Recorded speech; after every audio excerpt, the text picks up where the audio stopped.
कर्मचारी, हमारे casual labour, हमारे नीड बेसिस, हमारी जो स्कीम वर्कर्स हैं, वो काफ़ी लंबे समय से परेशान हैं और हमारा कोई अगर सबसे बड़ा मुद्दा कोई है, तो वो हम तमाम डेली वेजेस को लेके है। लेकिन हमारी सरकारों को मंशा नहीं है काम करने का, ना ही उनका इरादा है काम करने का, क्योंकि उनको पता है कि इतनी बड़ी तादाद में जो लोग हैं, वो सिर्फ वोट की राजनीति बना के रखती है कि जब भी कभी इलेक्शन होती है, इनको यूज़ किया जाता है और इलेक्शंस के डंडे में लाया जाता है और इलेक्शंस का वोट बैंक बना के अपनी सरकार बनाई जाती है और उनको बेवकूफ़ बनाया जाता है कि हम आपको कब्जा करेंगे, आपके वेजेस बढ़ाएँगे, आपके पैसे बढ़ाएँगे। ये चीज़ जो है, ये बिल्कुल साफ दर्शाती है कि सरकारों ने हमेशा गरीबों को जो है नौकरियां दान किया है और सरकार हमेशा अपनी सत्ता की भूख में या अपनी सत्ता की कुर्सी को पाने के लिए गरीब को किसी भी हद तक नो सकती है, गरीब को किसी भी हद तक जो है वो रोन सकती है और हम ये बर्दाश्त नहीं करेंगे।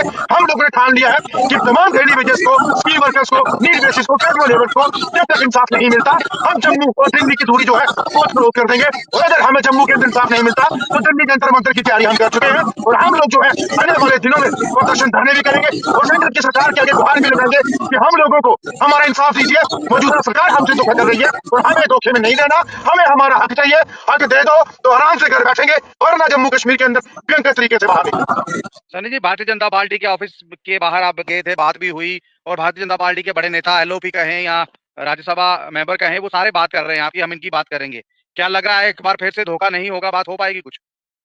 देखिए, जब हम वहाँ पे गए हैं तो वहाँ पे सर शर्मा जी थे, आलोक शर्मा जी थे, तो उनसे इस बात हुई है और जो चीज़ उन्होंने कही कि मुझे बता दो कौन किसकी अपनी एतराज़ है, वो हम बता देंगे, वो हमने निकाल लिया है और उसके बाद अगर हमारी बात सेंटर में नहीं होती या हमारी बात जम्मू कश्मीर की विधानसभा में नहीं होती या मुकम्मल तौर पे कामयाबी नहीं होती, तो इतनी बात याद रख लें कि दरवाजे टोटली हमेशा के लिए उन लोगों के बंद हो जाएंगे जो वोट लेने मांगने आते हैं। और मैंने वो बात, वो मुहिम वो लोगों को बोल दिया है कि जब तक हमारी वोट की कीमत चुका ये लोग नहीं करेंगे, तब तक इनको एक वोट नहीं मिलेगा और जब हम इनके दरवाजे के पास अपना हक मांगने आ रहे हैं, अगर हमारा हक देंगे तो इनके लिए वेलकम करेंगे, अगर नहीं हक देंगे इनके लिए दरवाजे बंद होंगे, इनके लिए वो आना बंद होगा, इनको वोट डालना बाइकाट होगा। ये जम्मू कश्मीर के अंदर अब नया रिवाज होगा, ये परिवर्तन में लाके रहूंगा, ये तेजी में लाके रहूंगा कि हमेशा गरीब को जो है राजनेता अपनी कुर्सी के लिए, अपने प्रोटोकॉल के लिए, अपने पैसों के लिए उस डेली वेजेस को, उस अपने कैजुअल लेबर्स को, उस माता बहनों को ढूंढा जाता है। मुझे भी जम्मू कश्मीर के अंदर बस वो संविधान का दिन मनाया गया, कहते हैं कि संविधान दिन मना लो, संविधान दिन मना लो, लेकिन संविधान के अंदर जो चीजें डाली गई हैं वो एक भी फॉलो नहीं होती। ये संविधान को पेश करने वाली बात है, सिर्फ दिन मनाते हैं रंग तरीके से। अगर संविधान का दिन मनाने की बात होती है तो देश के अंदर संविधान में लिखा है आर्टिकल 14 के अंदर, आर्टिकल 40 के अंदर कि राइट टू इक्वलिटी है, उस राइट टू इक्वलिटी के अंदर जो नौकरी करते हैं बराबर उनको अधिकार होना चाहिए। कहाँ बराबर अधिकार? एक कर्मचारी जो काम करता है 6 घंटे उसको मिलता है 1 लाख रुपया, एक कर्मचारी काम करता है 8 घंटे 9 घंटे उसको मिलता है 30 रुपए दिन के, उसको मिलते हैं 20 रुपए दिन के, उसको मिलते हैं 30 रुपए दिन का। ये कहाँ का राइट टू इक्वलिटी? ये कहाँ का? मुझे बताइए। संविधान, ये संविधान लागू अगर करना है तो आप दिन मना के मत कीजिए, लोगों के लिए हक की बात कीजिए। और हमारे यहाँ पे एक संविधान और भी है, राइट टू फ्रीडम। हमें कहाँ पे फ्रीडम है? जब भी अपनी आवाज उठाते हैं वहीं पे बोला जाता है, वहीं पे रोका जाता है, वहीं पर किया जाता है। ये चीजें जो है हमें बर्दाश्त नहीं। हम लोग अपना रुकेंगे ना झुकेंगे, हम हमारा हक लेके रहेंगे। ये संघर्ष समिति का ऐलान है और आने वाले दिनों में भयंकर रूप में जम्मू कश्मीर के बाहर रोड और हाईवे पर बैठ जाएंगे। जब तक हमारा हक नहीं होगा तब तक हम बाहर चुप नहीं बैठेंगे। नए लेबर लॉज की अगर बात की जाए, जो नए लेबर लॉज आए हैं उनमें अगर बात की जाए तो बीएनएस के तहत अगर बात मैं करूं, जो भारतीय मजदूर संघ है उसका उस नए लेबर लॉज का वेलकम कर रहा है, लेकिन आम मजदूर जो है उसको इसका नुकसान होगा। 12 घंटे की दिहाड़ी होगी, पैसे वही मिलेंगे जो पहले मिलते थे, यानी कि मेहनताना में कोई बढ़ोतरी नहीं हुई, काम बढ़ा दिया गया इस नए लॉज में। देखिए गुलशन जी, जो पहले लॉज बने हैं उनका तो 1% फायदा हुआ नहीं, उनमें तो बात हुई नहीं, उनमें तो कोई अमेंडमेंट हुई नहीं, उनमें तो कोई बेनिफिट्स मिला नहीं। अब नए लॉज बना के कोर्ट नया एक खंभा उखाड़ लेंगे। और रही बात मजदूर संघ की, मैं मजदूर संघ की बात करना चाहता हूं कि अगर वाकया में यहाँ पे मजदूरों का दर्द है, अगर आपको वाकया में मजदूरों की दिहाड़ी की बात करनी है तो सबसे पहले उनको जो हक अभी तक नहीं मिला वो दिलाने की बात कीजिए, वहां खुशियां मनाइए। और आप लोग नए लॉज अगर लाने हैं तो सबसे पहले जम्मू कश्मीर के अंदर मिनिमम वेजेस एक्ट लॉज लेके आ जाओ, उसको लागू करवाने की बात करो। हमारे लोगों को जो वेजेस मिलता है उसको बराबर लाने की बात कीजिए, वो बात होती नहीं तो नए लॉज की बड़ी जो है वेलकम करने की बात करते हैं। अरे मिनिमम वेजेस एक्ट सबसे बड़ा लॉज है हमारे जम्मू कश्मीर के लिए, अगर वो लागू हो जाए तो हमारे जम्मू कश्मीर के लोग उसका लुत्फ, उसका अच्छे तरीके से जो है पालन कर सकते हैं और पैसे लेके नौकरी अच्छी कर सकते हैं। लेकिन यहाँ पे सिर्फ और सिर्फ अपनी ही बात मनवानी है। और जो लीडर बन के बैठे हैं ना, ये सिर्फ उन लोगों के लिए बैठे हैं कि जो अपनी कुर्सियां या अपने ठेकेदारों के लिए, जो वीवीआईपी गाड़ियों में घूमने के लिए, ये वही है। गरीब में कोई नहीं। लेकिन गरीब के साथ इंसाफ नहीं करोगे तो मैं चुप नहीं बैठूंगा।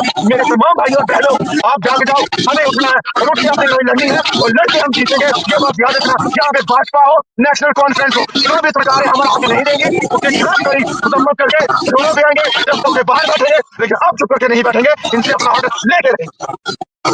सर जी, आने वाले वक्त में देखिए, अगर बात की जाए मिड डे मील की, बात की जाए आशा वर्कर की, बात की जाए, बहुत सी ऐसी आशा वर्कर्स है जो लगातार लोगों की सेवा करने के लिए उसके घर घर जाके इंजेक्शन लगाती थी। प्रेग्नेंट लेडी को शुरुआत से ही उसकी देखभाल करती है। तो मैंने ये कोशिश की जानने की कि आखिरकार ये लोग जो काम करते हैं, जब इनको पैसा देना होता है, जब बच्चा हो जाता है तो पैसा दिया जाता है, वो पैसा क्यों नहीं मिल रहा? वो पैसा इसलिए नहीं मिल रहा क्योंकि सेंट्रल गवर्नमेंट जो है आए दिन जो है अपनी पॉलिसी बदल देती है और उस पॉलिसी में ये जो वुमेन्स हैं, यानी कि आशा वर्कर्स हैं, फॉल्स नहीं करती, पैसा जो है लैप्स होकर वापस चला जाता है और उन बहनों को दिक्कत आती है, लोग इल्ज़ामात लगाते हैं उन पर। देखिए, आपको मैंने पहले क्या बोला, एक हमारा संविधान के अंदर जो एक्ट है, कानून है, उसको बोलते हैं आर्टिकल 14 के अंदर आता है राइट टू इक्वालिटी। ये राइट टू इक्वालिटी आपने अभी मैंने आपसे बात की थी कि जो हमारे साथी हमारी बहनें हैं, वो 10 घंटे 12 घंटे काम करते हैं और 5 घंटे 6 घंटे काम करने वाले को 1 लाख, तो उसको मिलता है 200 रुपया, 300 रुपया दिहाड़ी, 100 रुपया दिहाड़ी या 30 रुपया दिहाड़ी। ये वो उस लॉ के अंडर आता है। और मुझे बताइए, आशा वर्कर बेचारी कितने दूर दराज इलाके में काम करती हैं, हर एक चीज वो करती है, लेकिन डॉक्टर या बीएमओ या सीएमओ उनसे डबल तनख्वाह लेते हैं, ट्रिपल, 5 गुना 10 गुना ज्यादा पैसा लेता है। लेकिन ये बेचारी अपनी उस इंसेंटिव के चक्कर में अपने आप को जो है पहाड़ी इलाके में, बोरी इलाकों में, घर में जाके उनसे काम करती है। और मिड डे मील कुक हमारा बेचारा 100 बच्चा, 50 बच्चे, 150 बच्चा खाना बनाते हैं, और वो भी उस एरिया के अंदर, क्योंकि सिलेंडर नहीं, गैस नहीं, चूल्हे में खाना बनाती है। कई बार कुकर फट गए, कई बार सिलेंडर फट गए, कई बार नुकसान उनका हुआ, तो क्या दिया गवर्नमेंट ने?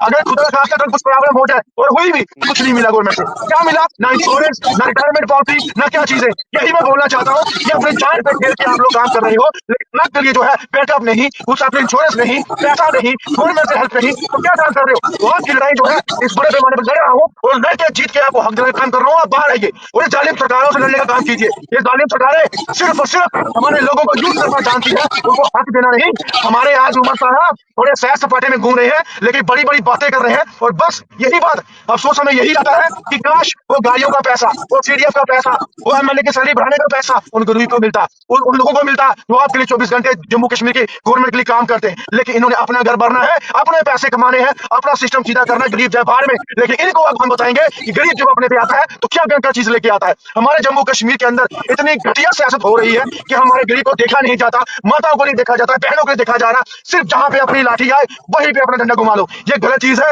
ये देश के अंदर तो ये संविधान को आपने वीडियो क्लिप देखा है, इसमें बताया जा रहा है कि जितने भी हमारे जम्मू एंड कश्मीर के डेली वेजर्स है, एसपीओस है और पीएचई डिपार्टमेंट के आयाज, आशा वर्कर्स, आंगनवाड़ी वर्कर्स, तो इनकी सैलरी इंक्रीज़ होनी चाहिए। साथ ही साथ मिनिमम वेज एक्ट लागू होना चाहिए हमारे जम्मू एंड कश्मीर के डेली वेजर्स के लिए। जिस तरह से बाकी यूटीज़ में, यूटी दिल्ली, यूटी लद्दाख में मिनिमम वेज एक्ट लागू हो चुका है, या बेसिक सैलरी की बात करेंगे तो वो भी बहुत ही अच्छी हाँ इन जम्मू एंड कश्मीर के अलावा बाकी यूटीज़ में जितने भी डेली वेजर्स हैं उनकी अच्छी सैलरी, बेसिक सैलरी है। तो यहाँ पर यही रिक्वेस्ट लेके आया हूँ कि अपनी सरकार से रिक्वेस्ट करता हूँ, एलजी साहब से और सीएम साहब से, कि जम्मू एंड कश्मीर के जितने भी डेली वेजर्स हैं इनको रेगुलराइज करो, इन मिनिमम वेज एक्ट लागू करो, और साथ ही साथ बेसिक सैलरी इंक्रीज़ होनी चाहिए। और रिक्वेस्ट यही है कि वीडियो पसंद आया होगा, इसको ज़्यादा से ज़्यादा अपने दोस्तों तक शेयर कीजिएगा, लाइक कर दीजिएगा, टेलीग्राम चैनल को ज्वाइन कीजिएगा, फेसबुक पेज को फॉलो कीजिएगा। और यही रिक्वेस्ट लेके आया हूँ, प्लीज़ सब्सक्राइब द चैनल, और मेरे 10 के यूट्यूब फॉलोअर्स कंप्लीट करवाने में मेरी मदद कीजिएगा। मिलते हैं नेक्स्ट वीडियो में, तब तक के लिए thank you very much, have a nice day.